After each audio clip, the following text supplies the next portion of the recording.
welcome back. Let's discuss bug bounty a little bit.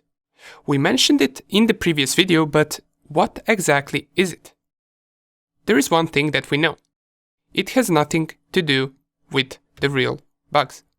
Bug bounty or hunting for bugs is mostly referred as discovering vulnerabilities in a web page. Now, you can hunt for bugs in applications and other type of programs, but usually when someone says bug hunting or bug bounty, it's referred to as a website bug or a vulnerability. Now, these vulnerabilities can be anything from password vulnerabilities.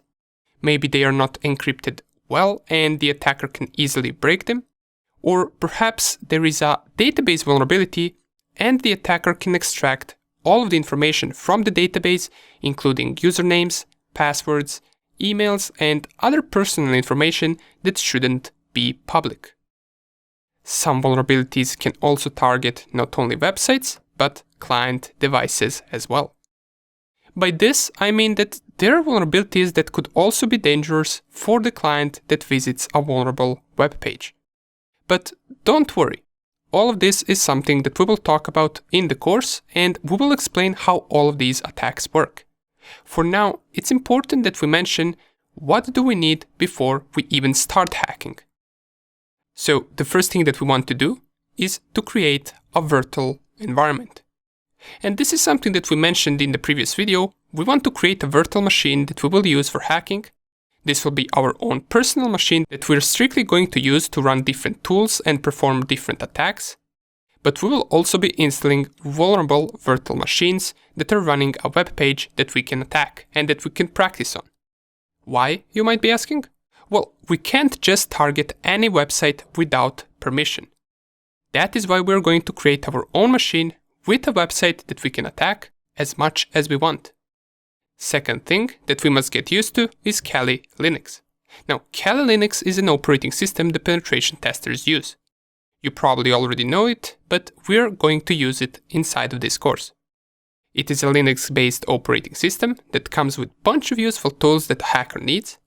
Out of all of that, the most important thing for us to learn is to introduce ourselves with basic command line usage inside of Linux. Don't worry, it will be nothing too advanced, we just want to cover the basics. And the last but not least, we need some basic website structure knowledge. We need to understand the basics of website development, just so we can understand the attacks better.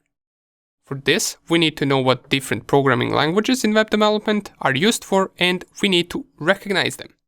So we will briefly cover HTML, JavaScript, PHP, and SQL. Why do we need to cover this? Well, most of these attacks are based on injecting code from these programming languages. But let's not confuse ourselves right now. We will talk about that when the time comes. Right now, I want to show you a quick little bug that is easy to perform, yet it's still considered a small vulnerability. Just so I can give you an insight on how easy can it be to sometimes discover a bug. So here I am on a web page that I'm running inside of my local network, and we can see that this web page right here performs a simple task. It asks us to enter the background color that we would like to see. Whatever color we enter, the background will change color. So for example, if I type red and set background color, nothing will change because it tells us to enter the color in this format. And it even gives us an example. Now this is not important for us, so let's just copy the example for the red color and let's paste it right here. If we set background color, wow, it changes to red. But is this the only thing that this web page can perform? What if we, for example, try to inject HTML code inside of this input right here? Well, let's give it a try. The most simple HTML code that we can enter is h1, which stands for header size 1, and then test. And then we close the tags for the header. Don't worry if you don't know this, we will cover this as well. And if I set background color, it tells me the current background color is test. Just by looking at this, I can already tell that this is a bug in this web page. You might not be able to tell it right now, but by the end of the course, recognizing these bugs will become second nature for you. So, what did I notice here? Well, we typed some text in the size of a header 1, and it seems that this website or web page executed it. It read it as an HTML code, and it printed our text in size of header 1. Even if we try to, for example, underline by using U inside of the HTML tags and using header 1 and then typing test again, then we close header 1 and close underline tags. We click set background color. Well, now we got our text written in size header 1 and also underlined. And this is called HTML injection. This is a bug where the web page allows you to input HTML code in some user input field, which in this case is this background color field, and the web page will process it as HTML code. So we can conclude that this user input is not filtered well.